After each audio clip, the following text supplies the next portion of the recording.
reporting on the games you love by people who love to game. The MMO Reporter Network. You're logging into your favorite game, grinding out some gear. A couple of points added to your stats, and you have a virtual beer. Max level is pretty cool, but I'll remind you here, my friend. These games are not about the goal, it's about the journey and not the end. You're listening to MMO Reporter on the MMO Reporter Network, brought to you by Doghouse Systems. Choose your weapons with Doghouse Systems. Audible, find your next great read at audibletrial.com/MMO Reporter, and by GoDaddy. Put your website to work while you play.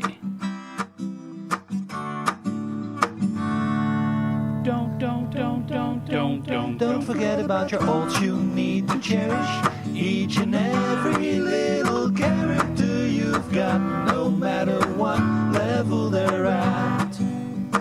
Don't forget about your ults you need to cherish. Hello everyone and welcome to another episode of MMO Reporter. This is episode 187. I'm Chris and I'm joined by a couple of very, very special people here. My cohorts from PAX, my compatriots, my fellow convention crime fighters? I don't know. I'm trying to think of something witty, and as usual, it's not working. We have all the way from 45 minutes down the road, Bill. Hello, Bill. Hello, Chris. I'm still recovering, believe it or not. Yeah, I think it's normal. I talked to Matt, who came with us for the first time, and he was experiencing post-PAX blues. And it's a real thing, folks. It's not something to be trifled with. And, of course, the other voice that you hear there is none other than hardware editor extraordinaire and just all-around wonderful person, Carrie. Hi. Hello. You guys had to drive 7 hours back. I just had to drive 45 minutes home. It wasn't bad. It was like 6 home. We made it home in good time. Nice. The drive there, of course, had the turned over tanker and the stupid selfie girl in the car going through that horrible traffic. Bill is moaning as he hears this. But Carrie, we didn't tell you. I don't know if you heard this story, but we're in that horrible traffic that took us like 45 minutes to get through like a mile of road, right? And there were the girl in the front of us in that white car. We were making fun of us, the whole car, so much because she kept on making we could tell from our vehicle she was making duck face selfies in her car the whole time in traffic. Every time we'd stop, new selfie. And we missed at least one light because she was sitting there screwing around on her phone, maybe two. Were the nice Canadians behind her not laying on the horn every time they saw her taking the selfie? Because that's what this American would have done. Yeah, we gave her a little bit of Canadian leeway, but by the end, there was a little bit of horn music. And there may have been some Selenia reaching over into the driving to the wheel and to the steering wheel and pushing the horn for me. If it was Chris, do you think it would have been a French horn? Oh yes. Oh, mais oui. Oh man, you don't get many of those in your life. I'm glad I was able to grab it. That was very good, very good. It was an interesting and exciting and exacerbating and all-around awesome trip. Had some really, really great time. So we're going to take this show to talk about our experiences and to come up with our awards. And we're doing something a little bit different this year. We are having an award that you, our fair listener, get to vote on. So let's start, first of all, by talking about some of our favorite experiences. And let's just kind of go around the circle here. We're just talking here, roasting marshmallows over the campfire. We're just going to tell our favorite campfire stories about PAX, because PAX is awesome. So, Carrie, why don't you talk first about some of your favorite memories from this year's PAX? The Shadow of Mordor panel on Monday was very cool. I wanted to go to that so bad. Yes. Stupid going home. I know. You guys were running out the door, and I went to the panel. It was lovely. I did not know that the writer for Shadows of Mordor was also one of the writers for Red Dead Redemption. Oh, cool. Yeah, Cool. So that story should be amazing. And then They had some of the producers and stuff, and that Nemesis system looks just innovative and just unbelievable. So The Nemesis system, was that the Alienware? No. The Nemesis system is the new system that they're using for Shadows of Mordor, where each playthrough is different, and you get different names of things. The orcs have different names, and if they kill you, they'll remember you. And it's just so each playthrough is different, and each interaction you have with them is different each time. It's kind of interesting, and you go in and you can see how they're all connected to each other and the ones you control, and it looks really, really cool, and I cannot wait to get my hands on it. So now a lot of the actual gameplay itself, combat, not the meta game, so to speak, but the actual, you're in the moment sort of gameplay seemed very, very reminiscent of Assassin's Creed. Is that thought appropriate? Like, is that really what the combat and sort of the movement looks like? Yes, from what I saw, that was it. There were a lot of back in the day, you get the hit the button and Final Fantasy X, hit the button 42 times or do whatever to get the big kill kind of thing. Yep. The limit breaks, that they had some of that. They're in the middle of battle, it would stop and they would the orc would say something. The demo we had, the guy played it live. Okay. Yeah, he was sitting there with a computer in front of him and a joystick. I mean, the controller playing gamepad, gamepad playing it live. Oh, cool. That was the one and only playthrough of that particular set of games with those baddies. Cool. That sounds really, really interesting. And that's coming out late September, right? Yeah, September 30 on console, and then a few days later on PC. Oh, cool. Okay, Bill, one of your highlights and these are in no particular order here, folks, but one of your highlights, Bill, from our 5 days in Seattle. Only one. Well, the one that jumps out at me, and I know it's not a particular order, but I can't remember the last time I laughed harder than during Acquisitions Incorporated. I was sore by the end of that. It was so good, and we'll have links to the PAX East and PAX Prime versions of Acquisitions Incorporated, but it was so good. They reintroduced Vieri into the game, which was of course Acquisitions Incorporated fans are going to know is Patrick Rothfuss. They joined him in. Exactly. They joined him in about 15 minutes into the game, and he was just gold the whole time. He was so good.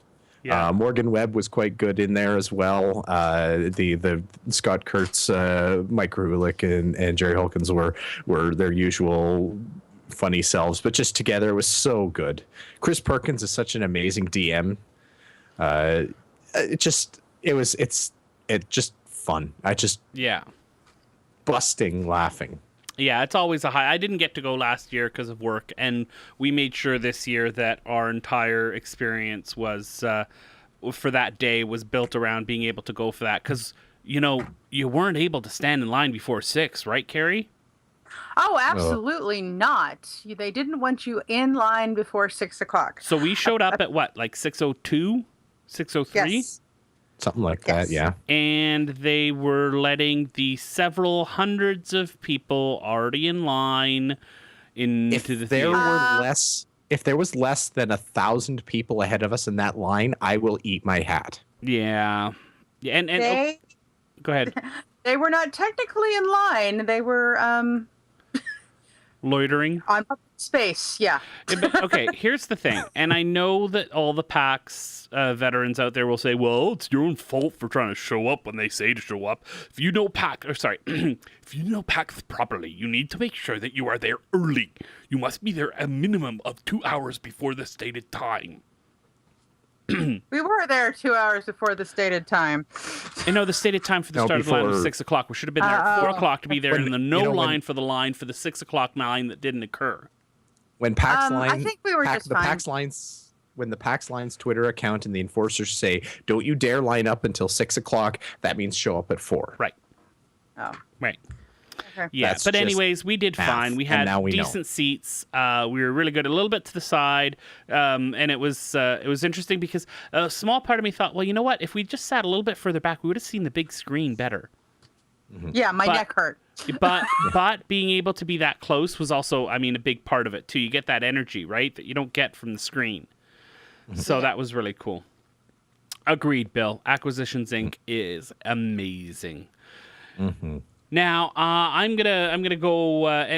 Okay, so this is. You know what? I'm gonna save this bit. I'm totally editing as we go here because I want to save this for later when we talk about the category that our fans, our listeners can vote on.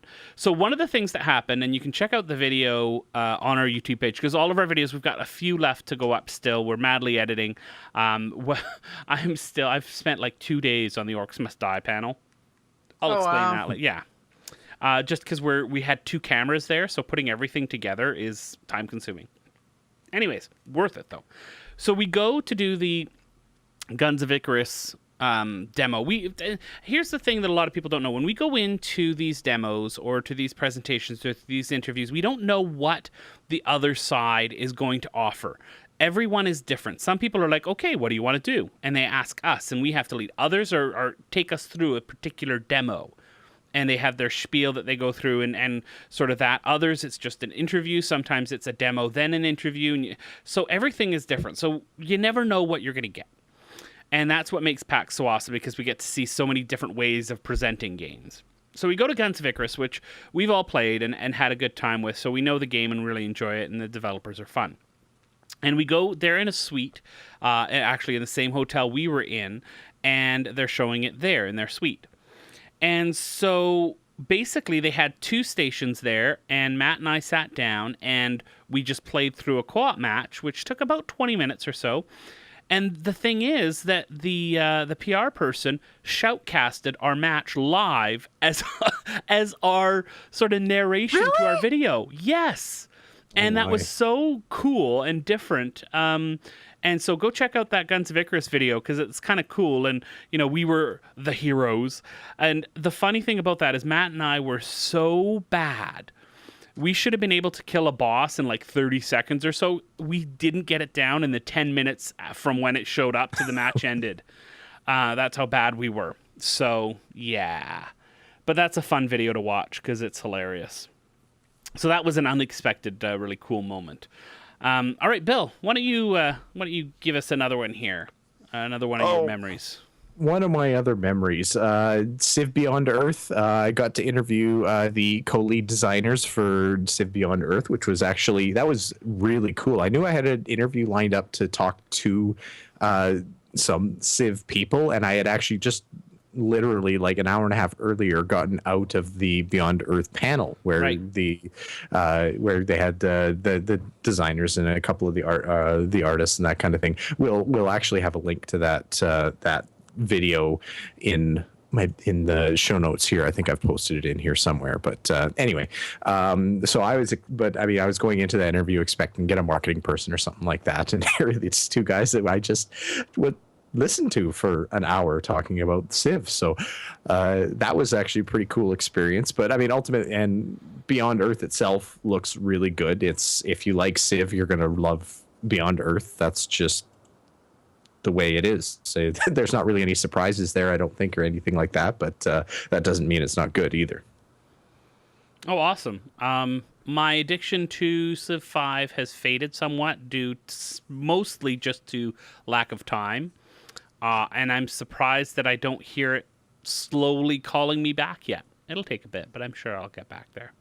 All right, Carrie, another fun memory from PAX for you. I got to have a lovely chat with Sapiens at lunch on Monday. Oh, you know, the way it was set up, I just didn't have a chance to get over and chat with him as much as I wanted to, but I did get to speak to him for a couple of seconds, and I'm happy that you got to chat with him because, you know, it's nice to see, him succeeding in his new job and everything going well at Extra Life. Was it all sort of just life stuff that you chatted about, or did you talk about Extra Life a little bit, or... We did. We talked about all kinds of stuff. We started out with Extra Life and talked about it and how he went to Utah and met everyone and how everything that they do is for the kids. What will this do to bring money in to help the kids and that kind of thing? And he explained to me, and this is a rarity in charities, that it's a dollar in, dollar out. Is they try very, very hard to do that with the money that comes in for them with Extra Life. Oh, cool. That's really like they cover the costs of the whole thing in other ways other than the donations. Okay, cool. Mm-hmm. Yep. Awesome. They do. That's fantastic. And awesome. then we talked about what it is to be a community manager and communities and the different kinds of trolls. Yeah, it was a lovely lunch. Awesome. And we had a great time. Yeah, because we talked about some of the stuff too. If you go back a couple of episodes, I did an interview with Rick in August, early August, when we took those couple of weeks off. So go check that out. But I'm glad that you had fun. That's I wish I would have been able to have more time, but at least I got to give him a hug before he left. Yeah.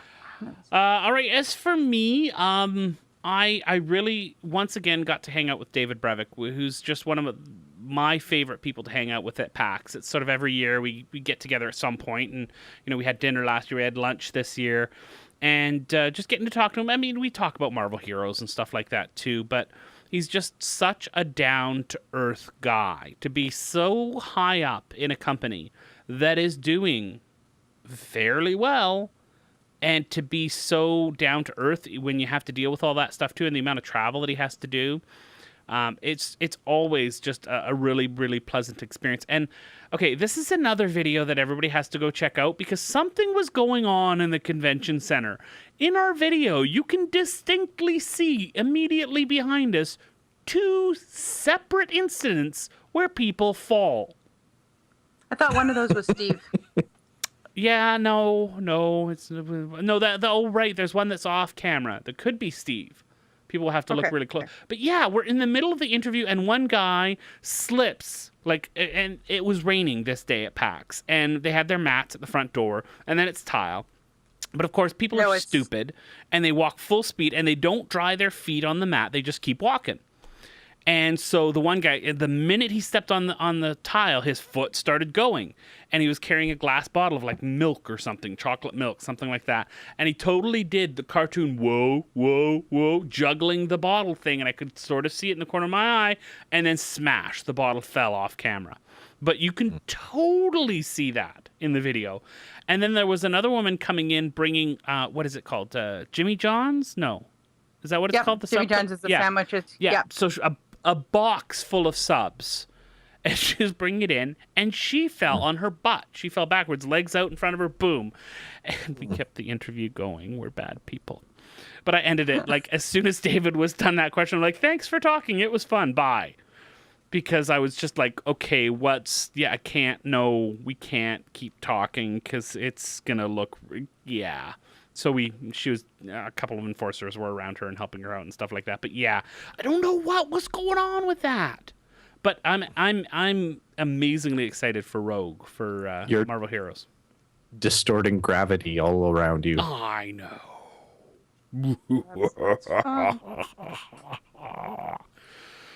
All right, Bill. Did you have anything anywhere near as exciting as that? As exciting as people falling down? I don't know about that. I'm going to go through a couple here. Evolve was a lot more exciting than I ever expected it to be. We'll talk about that here a little bit later. This year, through the indie booths and that kind of thing, it was the year of the indie side scroller. There must have been 20 with booths set up all over the floor and everything like that. And I mean, not that that's bad. I mean, I grew up on side scrollers. I thought it was actually kind of cool. The one I actually played a significant amount was Shovel Knight. I probably spent 15 minutes going through that. That was actually really cool. I was surprised to see so many of those there. What else? Oh, and tabletop. This is the first PAX where I've actually gone to the 3rd floor and played tabletop games. I played Shadowrun and I played Pathfinder, and I had just a blast. It was I have to admit I was a little bit self-conscious to sit down and play tabletop, because I mean, as much as I want to play tabletop games more in my life, it has been probably a good 5 years or so since I played anything seriously. I had so much fun. The people running the games were really good. They were very newbie tolerant, and it was a ton of fun. I had good company too. I played Shadowrun with Chris, and I played Pathfinder with Carrie, and it was really good.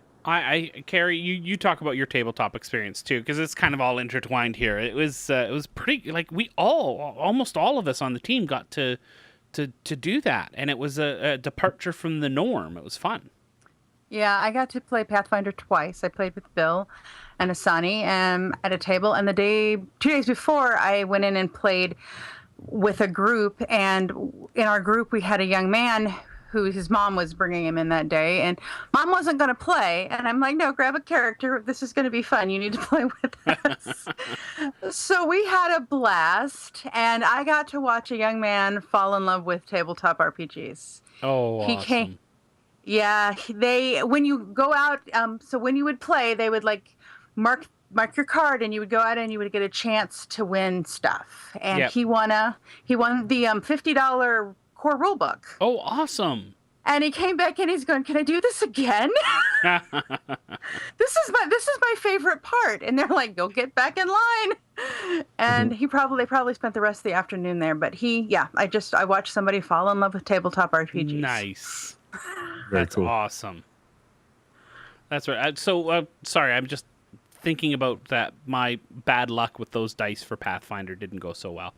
I got to play Shadowrun as well with Bill and Isani and Matt, and that was a really cool experience. It's been a while since I've done tabletop, and we kind of I don't know if I was inspired by Acquisitions Inc., but I know Matt was playing it up a little bit too, and I was a little bit more expressive in my role playing and a little bit less serious is the wrong, because I wasn't like, I didn't ever, I walk up and shoot Matt or anything like that. I wasn't trying to break the game, but I was definitely trying to make it more fun for everyone involved, including the game master, the dungeon master, who was very good, by the way. She was, again, out of everyone that we played with, I think she was probably the most newbie tolerant. She was happy to explain Shadowrun very well to myself and Asani, who didn't know the game very well. And she was great. My favorite part, and anyone who knows Shadowrun will understand this, those of you who don't, just pretend and nod slowly. I was playing a rigger, so I had my drones out flying around this place we were meeting, this bar sort of area, and Matt tried to jump out on the tab, and I got my drone to be right in front of his face as he tried to walk out, kind of shaking its head saying so that he didn't skip out on the tab. It was awesome. And then I got to play the Pathfinder adventure card game, which I had bought it the day before that. I tried to play it in my room with Matt, and it went okay, but it is like playing pen and paper. There's rules, right? There's a lot of rules. And so getting someone else to run it through was really, really cool. So I got to, but that was the new one, the pirate one sort of theme, the new adventure card game. And then at PAX, as like I always run into him, Mike Selinker, the guy who creates the Pathfinder adventure card game, as well as Maze of Games, which is a really cool book. Audio version with Will Wheaton reading it is coming out soon. And I got to talk to him about stuff, and hopefully maybe collaborating in the future with him on some stuff, which is cool, having him on the show or something. And so I think overall, for our entire group as a whole, to generalize, we had a really sort of tabletop heavy experience. Yeah. It was really fun.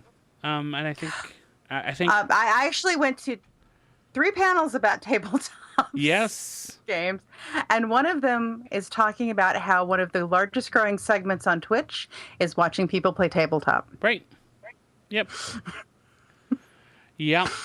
So, go ahead. Just before we leave tabletop, one of the things that we got for one of the rewards for playing the tabletop RPG for Shadowrun was the Shadowrun Crossfire demo kit. Sandy and I played that a couple nights ago. So fun. I will be buying the full version of that. That was so cool.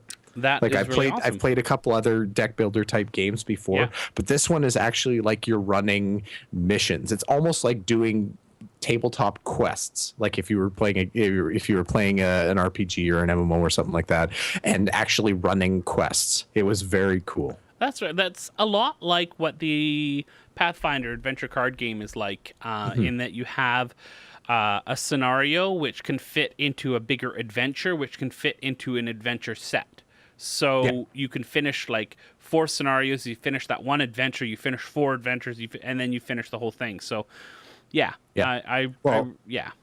And that's the thing. And with this, you get various missions as you're going along. You get cash or money rewards as you complete those missions. Yeah. They have an easy phase and kind of like a boss phase to each one. The demo kit only has one mission built into it, but the full game has a bunch of different missions with different modifiers, different goals. Like they're not always just kill 2 waves of bad guys. It's actually, there's actually some questing type stuff involved apparently, and it was really exciting. It was very cool. It was very cool that I could sit down with just Sandy and we could actually get a good tabletop game going that was worthwhile to play, and it would be even more fun with 4 people. It's up to 4 people is what the game says. I don't see why you couldn't play with 5 if you really wanted to. I have sent my little that starter pack that we got for trying that out. That's making its way to Leonor soon. Good. Yes.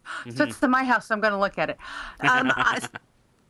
So should I send Steve a memo to change the name of the network to the MMORPGreporter.com? Maybe. Now, the one thing Bill had mentioned indie stuff, Carrie. You've also got some indie stuff mentioned in your highlights. Yeah, well, I'll talk about it more down in the farther down in. But yeah, I was very, very impressed with the amount and the quality of the indie stuff that I saw this year, as opposed to the last couple of years. Cool. Yeah.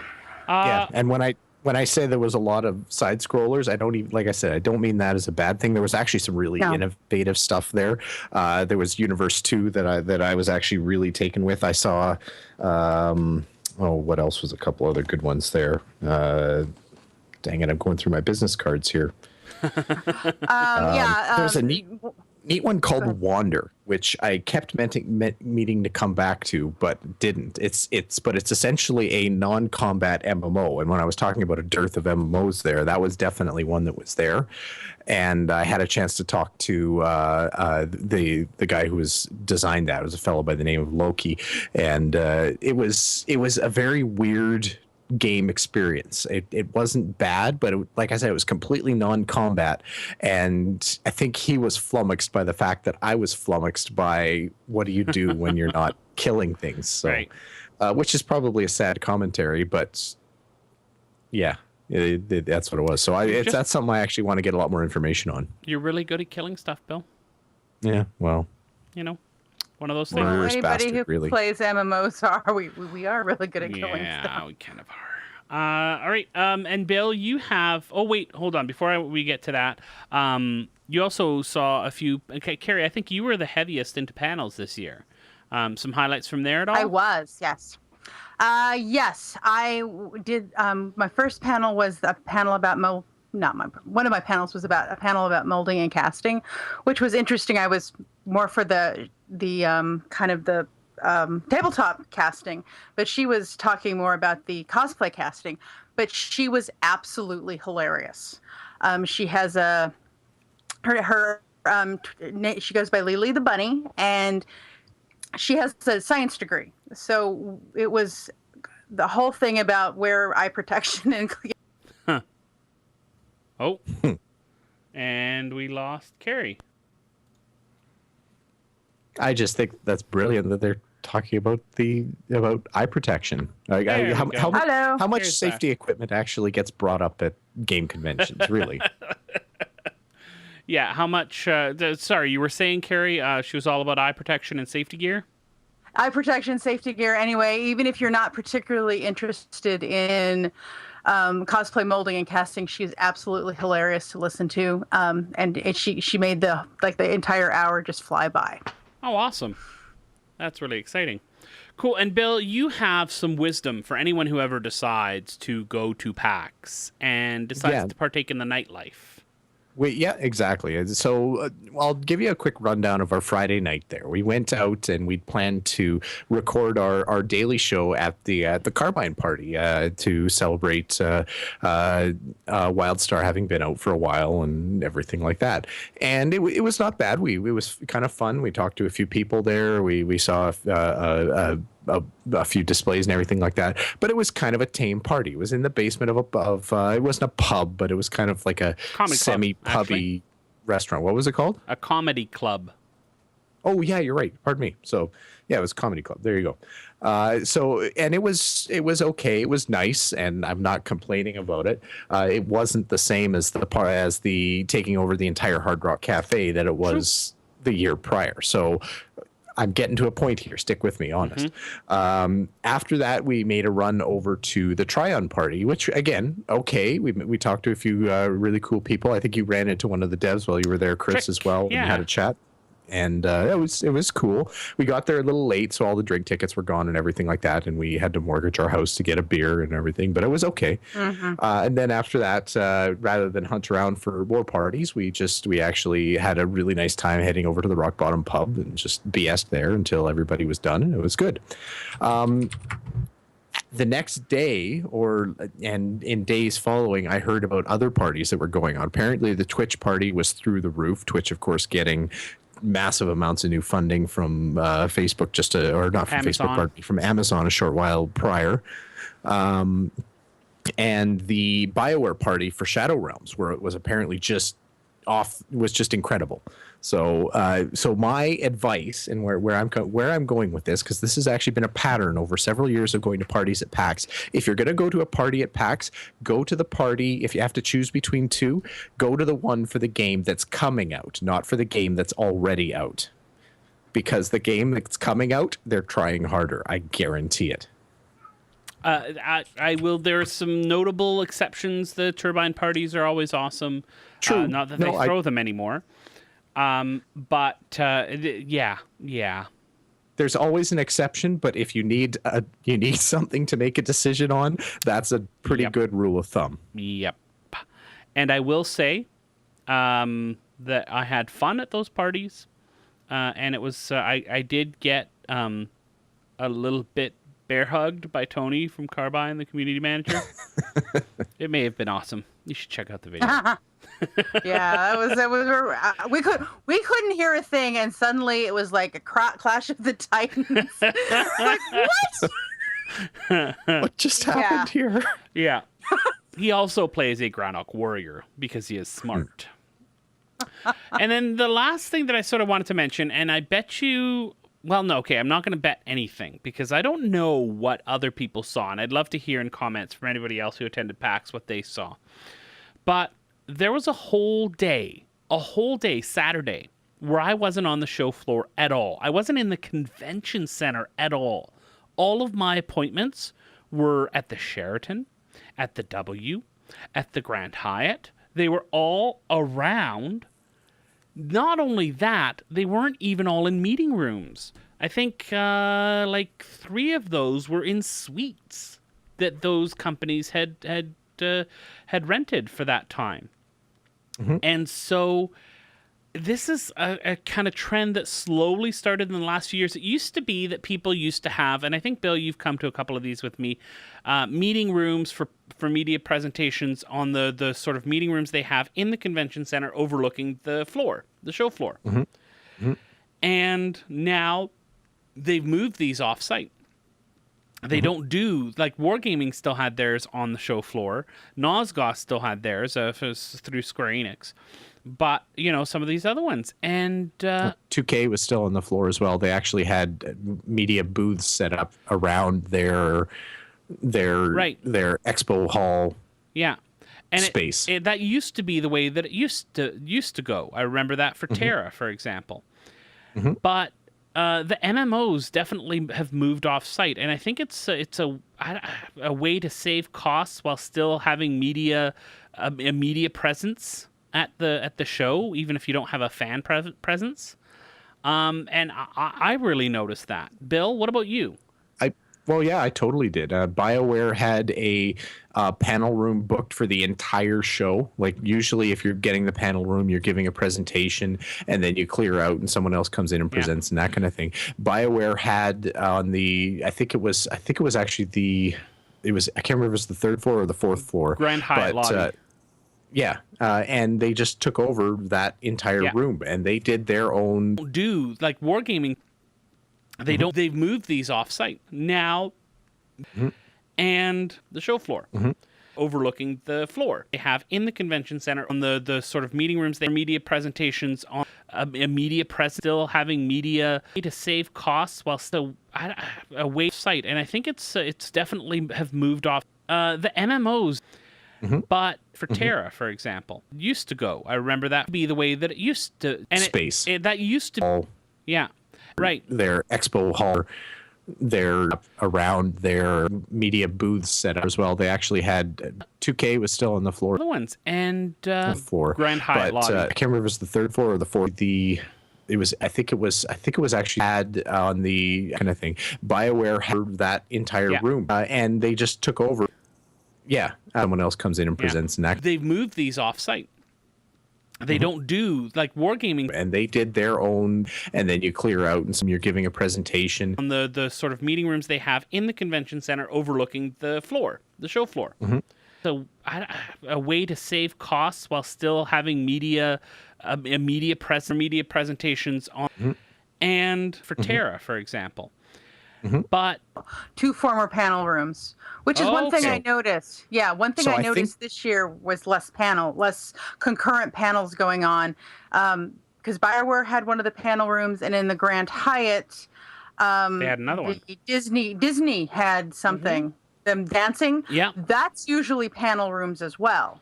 And Shadow Realms had the whole space down there for the whole time.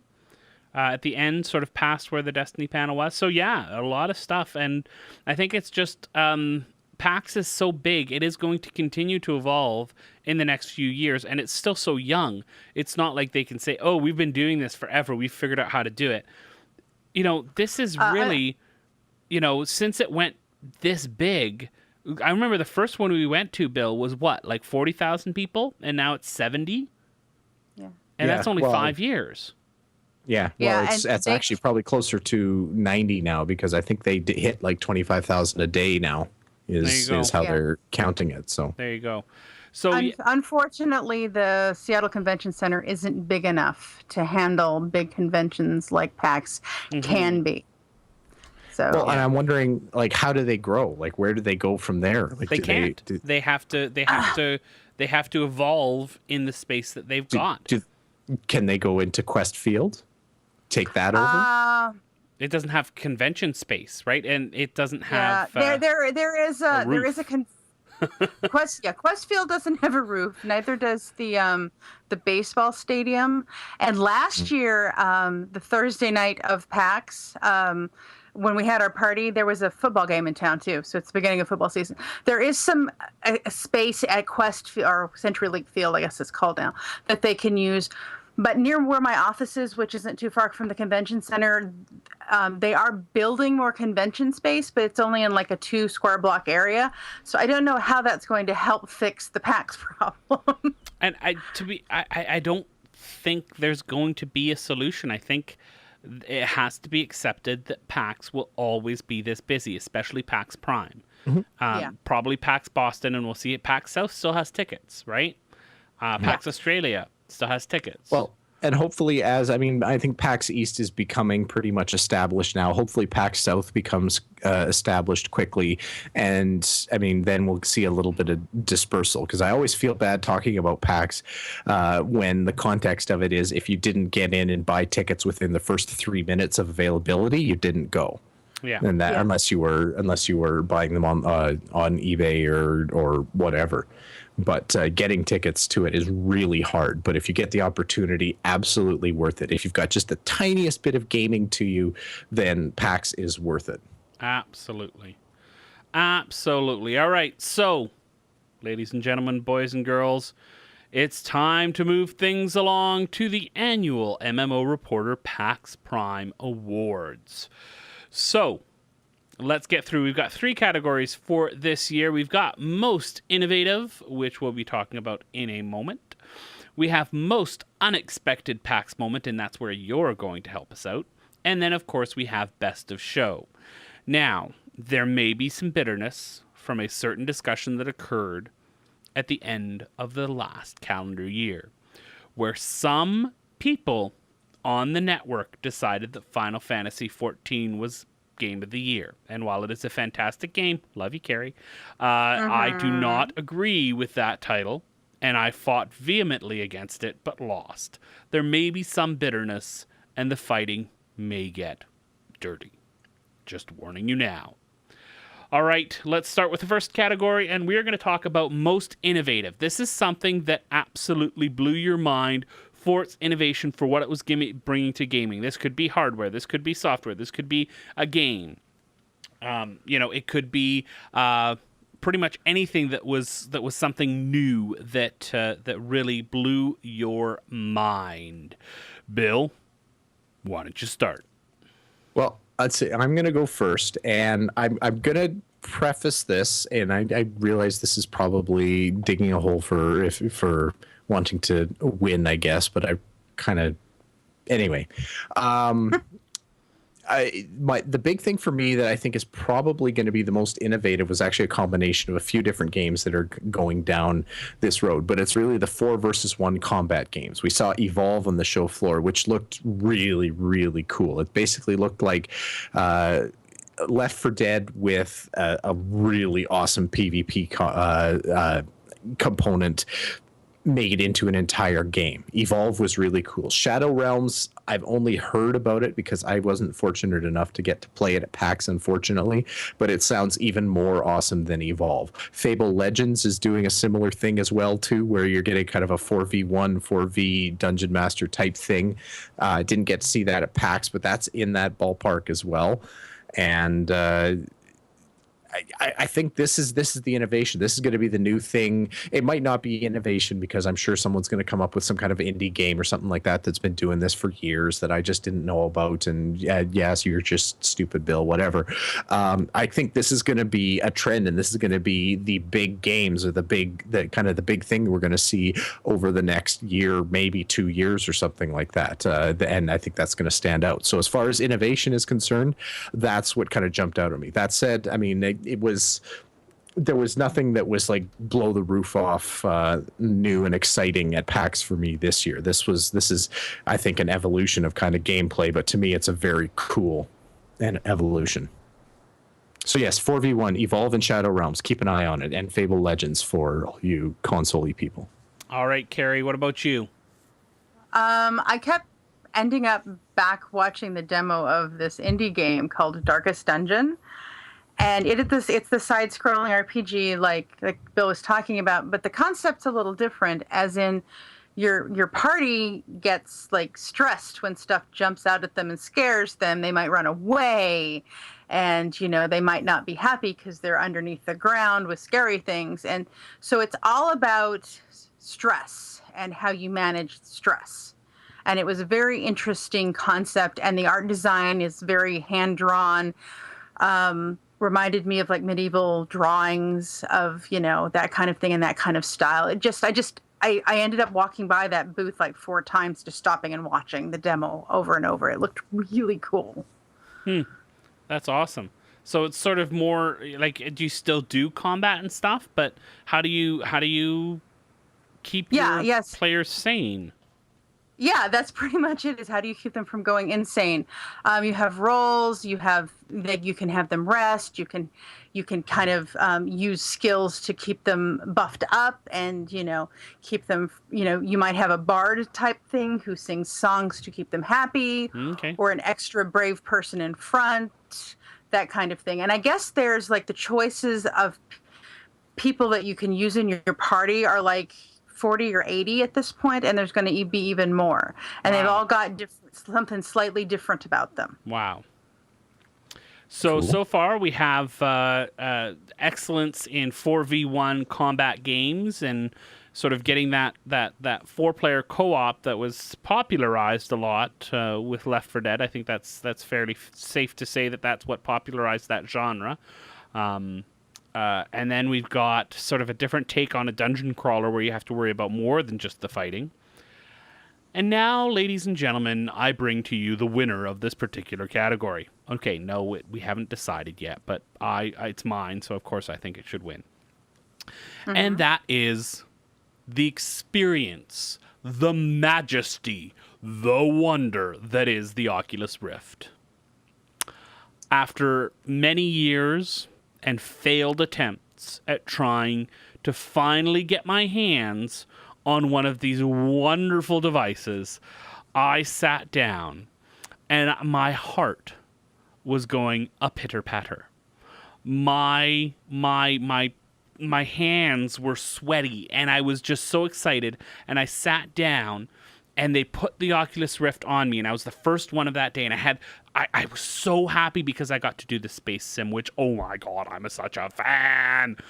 And so I sat down, they put it on, and I'm in a cockpit of a ship, and I kind of look around a little bit, and it's pretty darn near perfect. And I look down to see my legs, and of course I don't, but I expect to.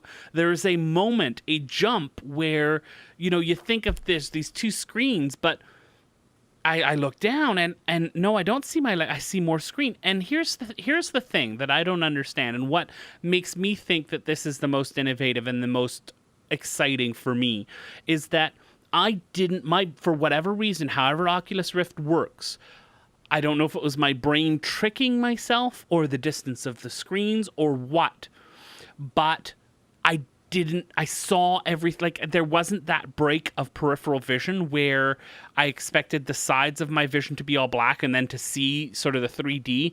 The way it worked with that 3D, it felt like I was there. There was no peripheral where I didn't see. I saw stuff in my peripheral vision.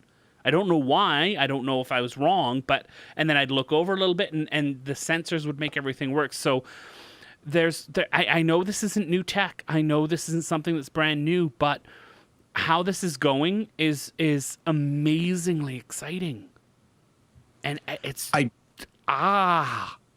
I don't disagree, because I got my first taste of the Oculus Rift at PAX this year as well too, and I loved the experience of it. It's that whole seamlessness of the VR experience was really cool. I kind of had the same thing too. Like, I was actually talking to the person who was leading the presentation for me, and I was trying to point at things that I could see off at the distance, and I'd raise my finger up, and I'd be surprised that I couldn't see my finger pointing at what I wanted to point at, and it took a while to get used to that, but I mean, it is it's going to be a whole new gaming experience when it lands and everything like that. And the only reason why I'm not calling it innovative is I'm starting to get into toe tapping mode for it here. Like, this is now 2.5 years that we've been hearing about the Oculus Rift in as kind of like the savior of the gaming industry, or the next big thing, and there's not really an end in sight. I actually tried to corner the guy who was managing the booth there and not even get a date, but I was just asking, like, is this a 2015 thing? Is it a 2016 thing? Is it a 2017 thing? Like, do you have any sense of where this might land? And he just said, yeah, bye. Yeah, and but that was here's the end thing, of that. Bill. So I don't see, I'm feeling very Duke Nukem Forever about this now. It's getting to the point where the luster and the newness of it is starting to wear off, and they need to deliver. In my mind, maybe everybody else has more patience than me, but I need something. Okay, more Bill, than it's a 5-minute demo or a 10-minute demo. It's years old, and it's still the most innovative thing out there. It's still the thing that is the most different that's out there. Well, and that's the thing. I'm not arguing that it was innovative for you and I, because it was our first attempt. innovative as far as the entire show and everybody. Something needs to happen. All right, I think. Bill, what's your vote? Oh, my vote is again 4v1. Are you still sticking with it? I'm going to stick with that. I think, again, love the Oculus Rift, but I think that as far as something, like if you want to talk about what's coming up in 2014, 2015 as something that we haven't really seen much before, Evolve, Shadow Realms, and what comes out of that. I want to talk about what was the most innovative thing that was there. Yeah. Okay, so Carrie, and that's what I'm saying. Like, as far as something new that's going to hit 2014, 2015, then that's I think what we're going to see. All right, Carrie, make your case. The stress aspect of this was just an interesting twist on something that was, it's been around a bit and seems to be the year of the side scroller, which is what a lot of people remember and love so dearly. But just the innovation of the way that they were implementing their system was pretty cool. Mm-hmm. And Matt was really fond of Darkest Dungeon as well. We're at a stalemate here, ladies and gentlemen. We have to have a tiebreaker. We have to make something move. I wonder how we can solve this. Steve. No, not Steve. No, He'll just vote for Final Fantasy 14. That's correct. I'm at an impasse. Carrie, are you not stuck with? Do you continue to support Darkest Dungeon, or have Bill and I swayed you in any particular direction, Oculus Rift? Well, I'm actually not super excited for Oculus Rift because I think people who wear in those things look so silly.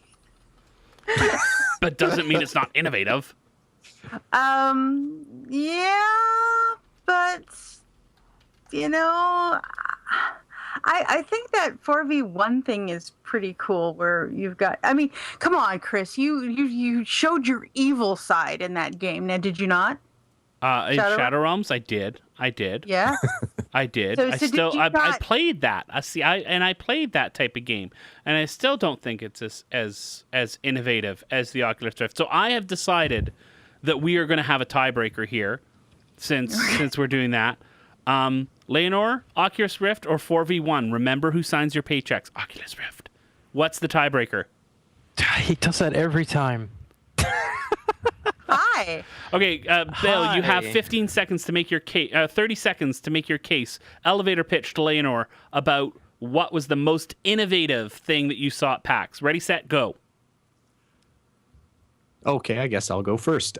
So I saw Evolve. I saw Shadow Realms. Shadow Realms is basically it's a four-person party doing what Neverwinter really hoped to do like 10 years ago or whatever it was. It's a new style of gameplay that's actually right in front of us that we're going to actually see within the next within the next year or two. So a new fun game style.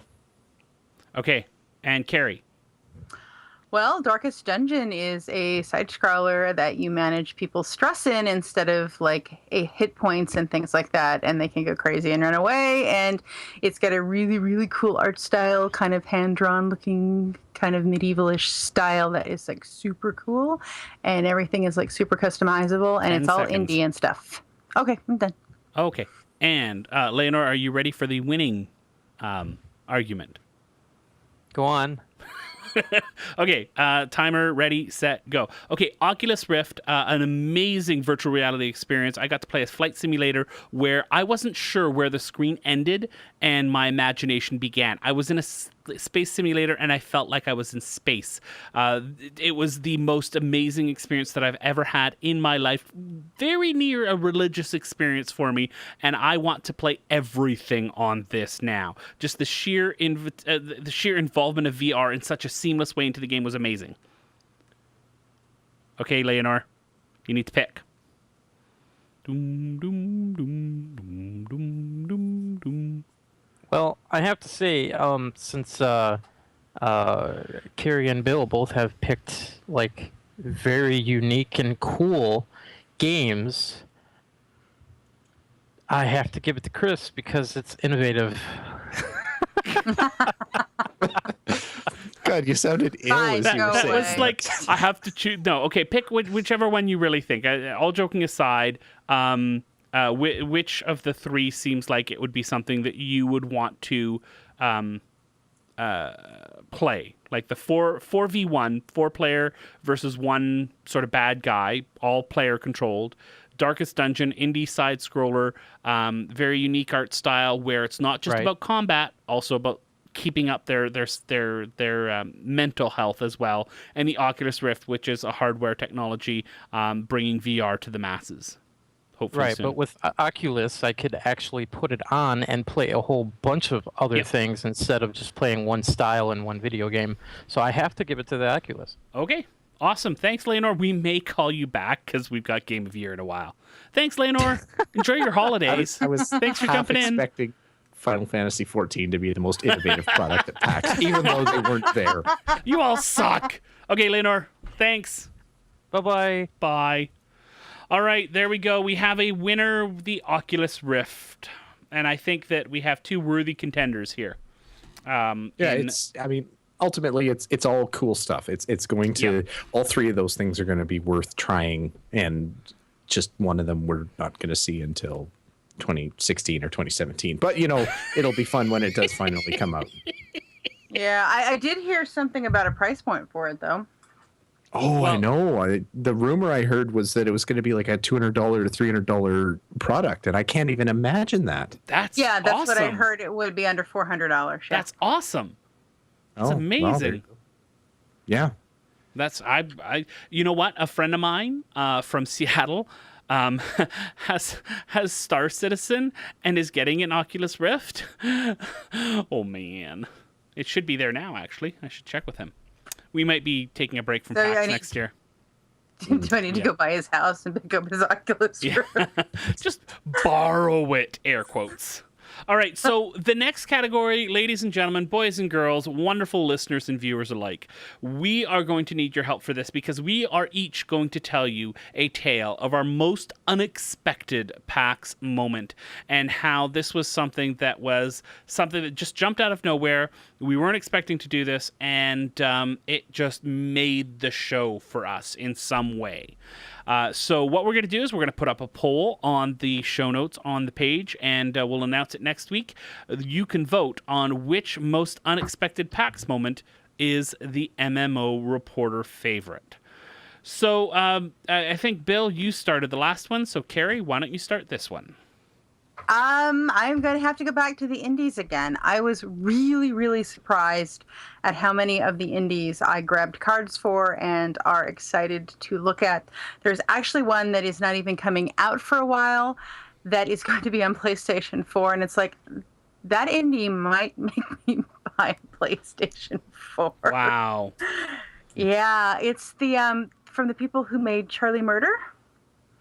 And it's called Salt and Sanctuary, and it's another side-scrolling RPG, but it's like super hard, Oh, wow. like not easy, and it's got trait Like trees. Super and, Meat Boy sort of hard? Yeah, it's like a hard game. Yeah, Wow. and there's like trait trees and all this stuff, and it's all done by a really small independent studio who's actually in the Seattle area somewhere. And then there was one called Zing, which I think Xing.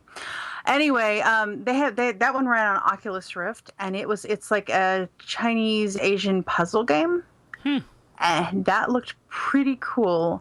And the one that absolutely shocked me, and I cannot wait to get my hands on, is one called the Talos Principle, which is another puzzle game. But what they did is they went around and they took actual photography of some like old ruins and things like that and plopped it into their game. So you're actually running around like the 360 view of the ruins of like old, British castles and, things like that. And I was really surprised at how close a lot of these games are to being done. And what the quality of for some of these guys who are working out of their aunts' basements is doing. Cool. All right. Yeah, Talos Principle, I actually saw that a couple times as well. I was pretty impressed with that. Yeah. Awesome. Bill, what about you? What was your most surprising PAX moment? And it's surprising because mainly because I didn't think I had it in me, or actually even had it even more so in. I didn't think it was Isani's thing, but I was really enthralled with Evolve. Like they to be fair, they had a big demo space. It was very eye catching. They had a huge statue of the Evolve beast and everything like that. So it was going to catch your eye anyway. But I mean, more than 2 or 3 times, actually, I'm pretty sure we actually stopped and watched the demo or the live match that they were playing for 5, 10, 15 minutes at a time, and was just enthralled with the gameplay. It seemed like such a really cool concept of that kind of team arena and everything like that. And it's not really my kind of game. Like I have played those and I've enjoyed them, but it's like, generally speaking, any those kind of games, I like the first person shooter of any type, but especially like the 4-person co-op type stuff. It's not my bag usually, but I was just right into this. So Evolve, my own reaction to Evolve surprised me. Oh, okay. I'm glad I'm not the only one who was like, "Wait, that looks very interesting." And that I don't touch those with a 10-foot pole. I wonder how I could manage to play that. Yeah. All right, so we have the wonderful wealth of indie games that Carrie was discussing. We have the enthrallment of the Evolve booth, and let me set the scene now for you. On the last day of PAX, Monday, September 1st, Matt and I go early while our wives decide to stay, and they're going to go off and shop a little bit, but we're going to go in. This is our morning off. We go to stand in the queue room. So we are there at about 8:45 in the queue room, about 8:30, 8:45. And our goal that morning, we are going to go over and we want to play Borderlands, the pre-sequel, because I've played Borderlands 2. I really enjoyed it. Matt did as well. And I know that Ben, who does Defiance, is a huge Borderlands fan. So I wanted to be able to talk to him a little bit about it. So we waited, and we were pretty close. We were like second queue row out of like 40. So we were pretty close. So we waited. We watched. They were replaying the League of Legends tournament from the evening before, and so we watched that and stood in line. Then we walked in as the doors opened at 10 o'clock, and we beelined, and Borderlands the pre-sequel was all the way at the other end of the expo hall, across the skybridge to the right and down a little bit, and the line was already probably about 50 people deep, and we only had a little bit of time this morning before we had to go for lunch and then head home. So we look at each other, despondent, sad that we wouldn't be able to do this. And we walk away shaking our heads. But lo and behold, right next to the Borderlands booth is the Logitech booth. And before us are 2 chairs before 2 monitors. And these chairs are not regular chairs. They're incredibly comfortable chairs, the big gaming chairs, with a joystick on one side, a throttle on the other, and rudders on the floor. A full Logitech HOTAS and rudder system. And on the screens before these chairs is Star Citizen, ready for dogfighting between the 2 chairs. Matt and I look at each other, and rather than just jump in, because it's PAX, you're polite and nice and stuff, we look at someone and say, hey, is there a lineup? Because it looked like there was a lineup a little bit down. It could have been for this, could have been for something else. And he looks at us, looks us over, kind of gives us the nod, the thumb to hop in. So we don't even wait for a second. We jump in, and it was amazing to play Star Citizen with this full setup, rudders and joystick and throttle and everything. And we fought and we battled. And it was an epic battle.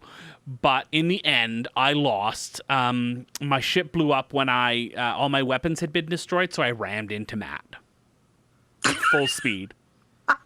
Because, I mean, if I'm going down, he's going down, but he survived. But it was really cool because, as we'd get down, our cockpit started to, our environmental systems were damaged, so our cockpit would frost over a little bit. And I just thought this whole setup plus the Oculus Rift, I mean, number one, the most vomit-inducing thing you'll ever see, but number two, the most fun thing, probably worth the vomit-inducing moments that you will have. And so this was completely out of nowhere that we got to do this. We weren't expecting it. We weren't looking for it. And it made my show. It was amazing. So that is very cool. Yeah. So that was my most unexpected PAX moment, and we'll have a poll for everyone to vote which one they think should be the official MMO Reporter unexpected PAX moment. All right, this is the scary part, everyone. I'm gonna crack my knuckles here a little bit because I think we're in for a fight here. This is the best of show. Dun dun dun. Final Fantasy 14. You shut your mouth. Okay, go ahead. Steve's already said that's where his vote is going. Well, Steve doesn't get to vote. I don't like Steve anyway. Anyways, let's move things along because I'm gonna blow up if you guys keep mentioning that. I think Final Fantasy XIV is a fantastic game. I just do not believe that it was worthy of MMO Report. But Yeah. I'm nothing if not democratic. Whatever. Let's go move on. All right, Carrie. Game of show for you. What was the best of show of PAX Prime 2014 for you, and why? It would have to be Shadow of Mordor, because the metagaming part of that system of taking over armies and controlling them and deciding whether you're going to kill them or have your people kill them, and the world moves along at its own pace. So if They had to balance between you going and starting stuff and helping the orcs that you have taken mind control of, or just letting them do it. And when you come back from the dead, you have it has happened, and you see see the results of what has happened. So the world moves all by itself on its own, and you're just kind of in it, kind of trying to pull the strings of this army that you're growing behind it. And it looks amazing. That's really cool. That sounds exciting.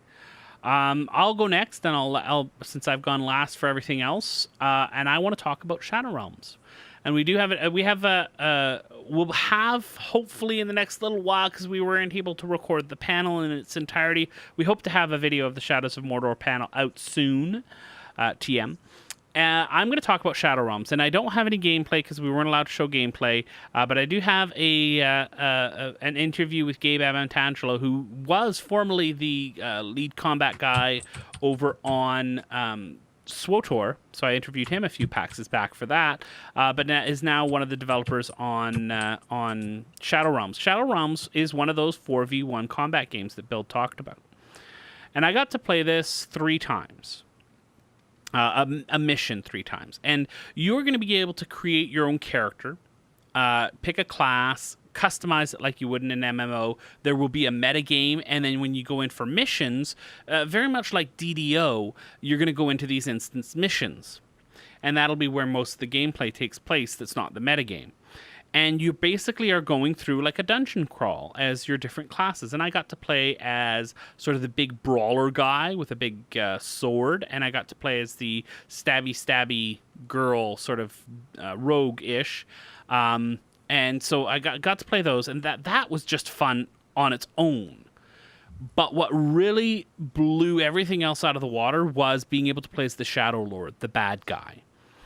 And your job, basically, as you go through, is to stop these heroes from completing your dungeon. And you get powers. You can take over any monster on the field, and you can then use their abilities to kill the heroes. And then you have some of your own powers as well. But you can't use your powers while you're inhabiting the body of one of your minions. And so, you have probably about 12 rooms, and I have to say that you go through in the mission. I have to say, it took me only 3 rooms to absolutely wipe the group. and they died, and we reset. That's why we got to play twice, is that group. Oh. So yeah, it just the number one, having an absolutely killer dungeon experience, which they have, and this is pre-alpha still. The combat is fun. The whole dynamics of it is really, really cool. But the Shadow Lord portion of it, and now here's one thing. You're not always going to be able to set up and go through the entire story as 4 players and a Shadow Lord, and because then we could game the system, right? But they'll have a sort of queuing system in place, and it's so early still, they can't talk about a lot of the details. But the sheer fun that I had in that game rivals the fun that I had the first time playing WildStar. And so it was an absolutely outstanding experience, and I want to do it again right now, and I don't get to. Please. All right, that's my lament at not being able to play Shadow Realms. Bill. Well, for me, I kind of wish that I'd been able to talk about Shadow Realms as my best of show. I'm excited about it just from what I've seen and read and heard. But for me, the clear winner and the one that the one thing out of PAX that I am most excited to play and most eager because it's actually going to come and hit my hot little hands sometime soon is Civilization Beyond Earth. I've dredged up so much Alpha Centauri nostalgia from watching the panels and everything, and I've been enjoying Civ 5 a lot lately, and this is going to be a good thing, and it's a niche thing because if you're into Civ, you're going to love Beyond Earth. If you're not into Civ, Beyond Earth might tickle your fancy, but actually, nothing Civ ever tickles fancy. You either fall flat on your face, head over the heels, playing for 20 hours, and before you realize that you actually need to go to sleep, or you're bored within 5 minutes. There's no middle ground there. So for the fact that I will be addicted and I will be pumping many, many, many hours of my life into building a home on a new planet, I'm going with Civ Beyond Earth. Well, once again, we are at an impasse, and we have 3 different games. I'm sticking with Shadow Realms. I think that it was easily the best thing that I saw. I got to see some gameplays of Shadows of Mordor. I watched the interview and the panel that talked about it, and it just seemed like more of Civ off Earth. And already I feel my addiction waning for Civilizations, and I can see myself being hooked into Shadow Realms for a much longer period of time than I would be with Civilizations. Carrie, sort of what are your thoughts at this point? I really liked Shadow of Mordor, but Shadow Realms sounds very interesting as well. Civilization, not really my cup of tea.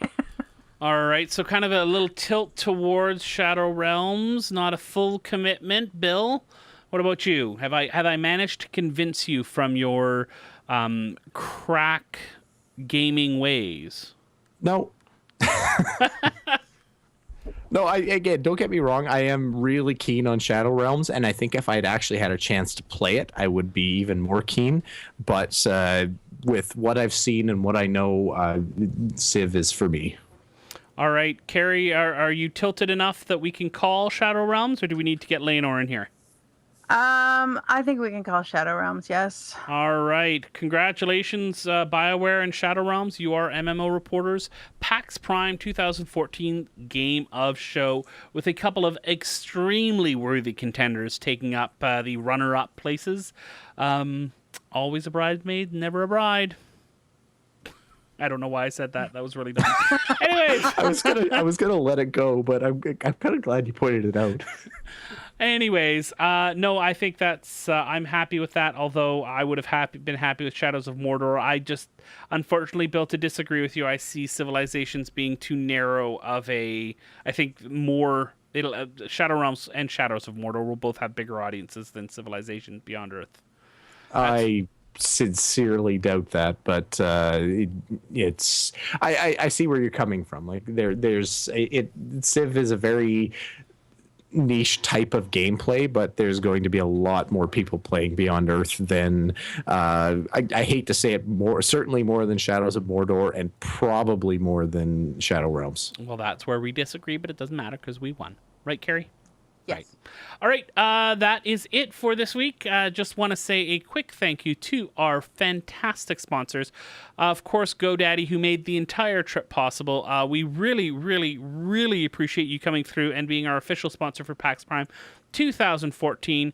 All of you, couple quick things I need to say is, number one, we have been a GoDaddy customer since before they were a sponsor on the show, and they've been a sponsor before. We've been a customer for about 4 years and have had wonderful luck with their products. They've done really, really well by us. So if you're thinking of starting a new website, you could go get a new domain for $199 by using the coupon code MMO199. Or if you're looking for some hosting and domain and a whole bunch of stuff, use the coupon code MMO30 and you'll get 30% off of your entire purchase. So if you want to get set up, that's a really, really great way to do it. I love the service that they give us. And as we've grown, they have grown with us very, very well. And of course, our wonderful patrons through Patreon, patreon.com/MMO Reporter. You can be our patrons there and check out everything that has to offer, including some of the wonderful prizes that we offer to our patrons. So go check that out if you are interested in becoming our patron. Last but not least, our two quick coupon codes here. Doghouse Systems, use the coupon code MMO Reporter at doghousesystems.com to double your RAM. And Audible, go to audibletrial.com/MMO Reporter to get your first month free. Bill, people want to get a hold of us, and they maybe they can't get to the poll, but they want to send us their thoughts anyway. What are some of the different ways that they can get a hold of us to let us know what they think? Well, to get a hold of us, certainly email mmo.reporter@gmail.com. You can find us on Facebook and leave a note for us there, facebook.com/MMO Reporter. You can tweet at any of the MMO Reporter peoples is here, either at MMO_reporter for Chris, at MMO Bill for myself, at Carrie Mac, CARIMAC for Carrie, and for the non-Paxers at Leonor and at Harry Hall as per usual. You can give us a call at 616-666-6778 and leave us a voicemail, or you can click on the widget of the right side of MMOreporter.com, which is the hub for everything MMO Reporter and all of our other podcasts as well, including Lotro Reporter. Thank you, Carrie. And finally, for all of our PAX coverage, all the stuff that we posted, all the videos and interviews and everything like that, you can head over to youtube.com/user/MMO Reporter Network. Check us out at Patreon, of course, patreon.com/MMO Reporter to continue to support us and hopefully be able to send us to PAX again next year. And that's it. No pigeons. No Carrie. No, the pigeon poop is a problem. Yes. It's a problem. Yes. Bill, Carrie, I mean, it's been an absolute PAX is always a highlight of my year. Not only do I get to see you, Carrie, but I get to see some of the wonderful work that you put out for all of our listeners. Carrie, thanks so much for everything that you do all the time and the great work that you put together from PAX. Thank you. Oh, thank you. And I had a blast. Yes, always so much fun. And I love that sort of that last little, that we've done the last couple of years, that lunch and sort of getting together and sort of saying goodbye and stuff. That was a lot of fun. Yeah. Bill, as always, thank you so much for coming on the show and for everything that you do for PAX. It would not have come together without you. Oh, it was another good year. I loved it. And thanks to all of our listeners out there. Thank you so much. We got tons of tweets, tons of comments, lots of people viewing our videos.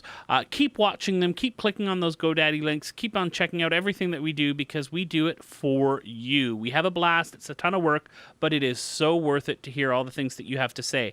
And to everyone who came to the meetup, thank you. That was an absolute blast. We didn't mention that at all this whole time. I think, we had the podcast from there, but that's another highlight for me of the entire trip is getting to meet all of our fans. I'm trying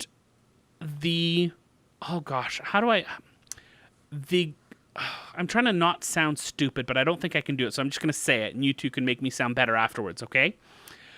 The gratitude that I felt from everyone in that room for what we do was near overwhelming. The comments, the compliments, everybody coming up. You know, I know I always feel weird when I go up to someone that I haven't met in person. I appreciate their work and I say something, and it always feels really awkward. But man, it was, like I said, near overwhelming. That sound stupid?